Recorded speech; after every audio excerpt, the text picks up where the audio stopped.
داخل محل ہوتے ہوئے ابو طالب علیہ السلام کی پیشانی کا بوسہ لینے لگے. جیسے ہی ایک روشنی کھڑکی کے پاس سے جناب خدیجہ نے دیکھی، روایت کہتی ہے کنیز کو بلا کے کہا کہ سورج کی روشنی اندر آ رہی ہے، تم نے کھڑکی کا پردہ صحیح نہیں کیا. کنیز آگے بڑھی، پردہ صحیح کرتے ہوئے کہا پردہ تو پہلے سے صحیح ہے بی بی، یہ سورج کی روشنی نہیں ہے، یہ جو آ رہا ہے اس کا نور اپنے چچا کی پیشانی کے نور کا بوسہ لے رہا ہے. خدیجہ بی بی نے کہا یہ کون ہے جس کا نور ایسے ساطع ہو رہا ہے؟ آگے بڑھی، پردہ نشین بی بی نے پردے کے اہتمام کے ساتھ جیسے ہی پہلا دیدار محمد کا کیا، رحمت الہی جھومنے لگی، کوثر کی کلیاں آباد ہونے لگی.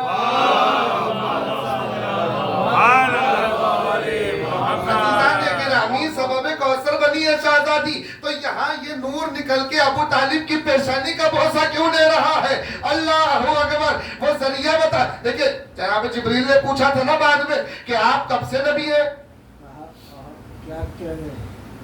کب سے نبی ہیں؟ سرکار نے پوچھا تھا جبریل تم کب سے ہو؟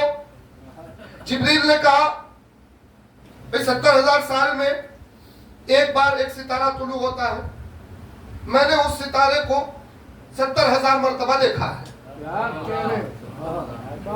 میں تب سے جبریل ہوں. آپ کب سے ہیں؟ کب بنے نہیں پوچھا. جبریل ہے، امین ہے اللہ. کب بنے نہیں پوچھا. آپ کب سے نبی ہے؟ کب سے نبی ہے؟ کب سے نبی ہے؟ آپ کب بنے نہیں. عہدہ نبوت آپ کو کب سے ملا؟ آپ کب سے نبی ہے؟ نبی نے علی کو قریب بلایا، امامہ ہٹایا، قریب کیا، پیشانی سے پیشانی کو مس کیا، علی کی پیشانی کو اپنی پیشانی سے مس کیا، ایک نور ساطع ہوا. جبریل نے جیسے اس نور کو دیکھا آواز دی یا رسول اللہ یہی تو نور ہے.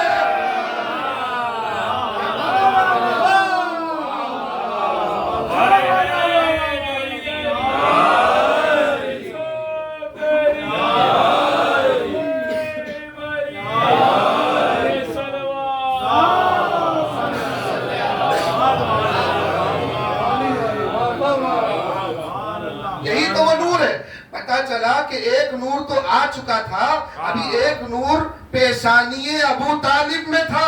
اور کوثر، میں نے کل جملہ کہا تھا آج مکمل کر رہا ہوں، کوثر اللہ نے دیا نبی کو، دیا علی کے لیے. کوثر دیا نبی کو، علی کے لیے. سبب ہے خدیجہ. تو جیسے ہی جس کو کوثر دینا تھا اس نے سبب کے دروازے پہ قدم رکھا تو اس کا نور اس کی پیشانی کا بوسہ لینے لگا جس کے لیے کوثر کے اللہ پر محمد.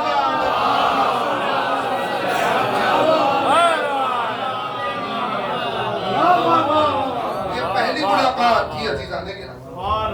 اس کے بعد گفتگو رہی جناب خدیجہ سے، اس کے بعد تمام معاملات اور بھی ہیں. پھر جب قافلہ نکلنے لگا تو میسرہ کو بلا کر بی بی نے کہا کہ ہمارا وہ ناقہ لاؤ، ہم انہیں دینا چاہتے ہیں. جیسے ہی وہ ناقہ لایا گیا جناب حمزہ حضرت ابو طالب پریشان ہوئے. کہا ہمارے نور چشم کے لیے یہ ناقہ، اس نے تو آج تک کسی کو اپنی پشت پہ بیٹھنے نہیں دیا، بدمست ناقہ ہے. اور یہ بدمست ناقے کو ہمارے نور چشم کے لیے لایا گیا، کیا امتحان لینا چاہتے ہیں؟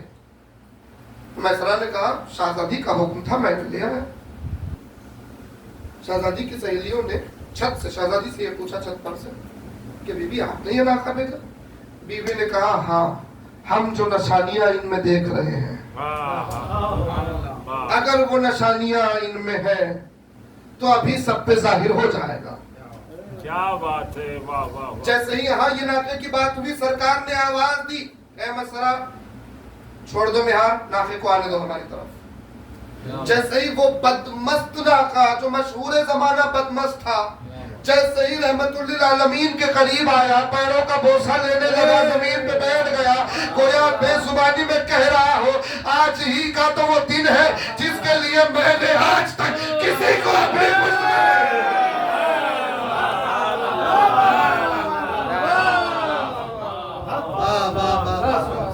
بیٹھ کے اسی پہ سفر کرنے لگے. سبحان اللہ. اور پھر شام کے کئی معجزات ہیں جو میں سرا نے بیان کیا آنے کے بعد. کئی معجزات آنے کے بعد پھر وہ معاملہ طے ہوا کہ بی بی کا بڑی تفصیل ہے اس کے بعد انشاءاللہ پھر عرض ہوگی. مگر ابھی اتنا عرض کر دوں کہ جب واپس آئے تو بی بی نے منافع سامنے رکھا اور عرب نے دیکھا 40 سال تجارتوں کے قافلوں نے پچھلے 40 سال میں جو منافع نہیں کمایا تھا وہ 1 سال میں کما لیا. یہ ہے برکت سید البطحاء. اچھا پھر جو معین رقم تھی وہ تو دے دی جناب خدیجہ الکبریٰ نے, مگر منافع کو دیکھتے ہوئے اپنی خوشی سے بی بی نے جو دیا وہ تاریخ نے لکھا 2 کلو سونا 2 کلو چاندی. سوچئے خوشی سے عطا کرے تو 2 کلو سونا 2 کلو چاندی, تو اس کی ملکیت کیا ہوگی, اس کی پراپرٹی کیا ہوگی. ایسے ہی ملکۃ العرب نہیں کہا گیا, لاکھوں کی تعداد میں تو صرف اونٹ تھے بی بی کے پاس. پورے عرب کی دولت ایک طرف تھی, ملکۃ العرب کی دولت ایک طرف تھی. اسی دولت پر وہ دولت جناب خدیجہ کی کتنی پاکیزہ ہوگی کہ اس دولت کے ذریعے نبی کی مدد کر کے اللہ کہہ رہا ہے مدد خدیجہ نے کی, مگر اللہ کہہ رہا ہے اے نبی ہم نے تمہیں غنی پایا تو ہم نے تمہیں غنی بنا دیا. یہ ہے جناب خدیجہ الکبریٰ. بس میں نے رحمت تمام کی. آپ سوچئے یہ ملکۃ العرب شہزادی اور اسی کی نواسی ایک چادر کے لیے بھرے دربار, اسی کی نواسیہ ہے خدیجہ کی, ملکۃ العرب کی نواسیہ ہے جس کے ہاتھ رسن میں بندے ہوئے. ملکۃ العرب کی نواسیہ ہے جو کبھی زندان, کبھی دربار, کبھی بازار, کبھی پتھر, کوفے کے زندان, شام کے زندان, قید خانے, بھوک اور پیاس, صدمے ہزاروں. خدیجہ کا گھرانہ, ملکۃ العرب کا گھرانہ قید خانے میں بھوکا اور پیاسا ہے. ایک قید خانے کا واقعہ تاریخ نے لکھا, بس میں نے سمجھ لی گفتگو, ایک قید خانے کا واقعہ تاریخ نے لکھا جس قید, الگ الگ طریقے کے قید خانے ہوتے تھے, الگ الگ طریقے کے زندان ہوتے تھے. کبھی تو ایسا ہوتا تھا, کوئی زندان ایسا ہوتا تھا کہ جس کے لیے آپ مصرع سنتے ہیں زندان کا در لحد کی طرح بند ہو گیا. ایسے بھی تو زندان ہوتے تھے. ایک زندان کا واقعہ تاریخ نے لکھا کہ اسی ملکۃ العرب کا خاندان اس زندان میں بھوکا پیاسا اجڑا ہوا بیٹھا ہوا. اس زندان کے پچھلے ایک سڑک جاتی ہے, ممنوع ہے کسی کا آنا جانا, اتفاق کہیں یا مشیت کہ ایک مرد مومن اس راستے سے گزر گیا. گھر پہنچا تو روتے ہوئے پہنچا. زوجہ نے دیکھا کیا ہوا, کہا میں فلاں جگہ سے آ رہا تھا ایک قید خانے کے پیچھے راستے سے. کہا پھر, کہا اس قید خانے سے کچھ رونے کی آوازیں, ان رونے کی آوازوں میں اتنا کرب ہے کہ میرا دل ڈوبا جا رہا. اس نے جملہ کہا کہ ان کے رونے کی آوازیں یہ بتا رہی تھی کہ کئی دن سے انہوں نے کھانا بھی نہیں کھایا, کئی دنوں سے ان کو بھوکے ہیں, ان کا کوئی پوچھنے والا نہیں ہے. اس کی زوجہ نے کہا کہ ٹھیک ہے تو آپ اپنا رتبہ ظاہر کریں, ہم شب جمعہ نازل کرواتے ہیں. میں نے واقعہ اسی لیے پڑھا کہ آج شب جمعہ ہے, ایک شب جمعہ ہم نازل کرواتے ہیں. اس شب جمعہ کی نازل کا کھانا ان غریبوں کو کھلا دیں. آپ رسوخات اپنے ظاہر کریں. اس مرد مومن نے اپنے رسوخات ظاہر کی. ملعون حاکم تک بات پہنچی. اس نے کہا ٹھیک ہے, سب کو جانے نہیں دیا جائے گا, تجھے بھی نہیں جانے دیا جائے گا. تیری زوجہ اس کے ساتھ ایک کنیز, بس کھانا لے جانا ہے لے جا. معاملات تھے سیاسی, اس نے حکم دیا. روایت کہتی ہے کہ وقت آیا کہ وہ خاتون اپنے ہاتھوں میں دسترخوان نان لیے ہوئے, تشت میں کھانا وغیرہ لیے ہوئے, ڈھانپے ہوئے, ہاتھ میں مشال لیے ہوئے, کنیز کے ساتھ داخل زندان ہوئی.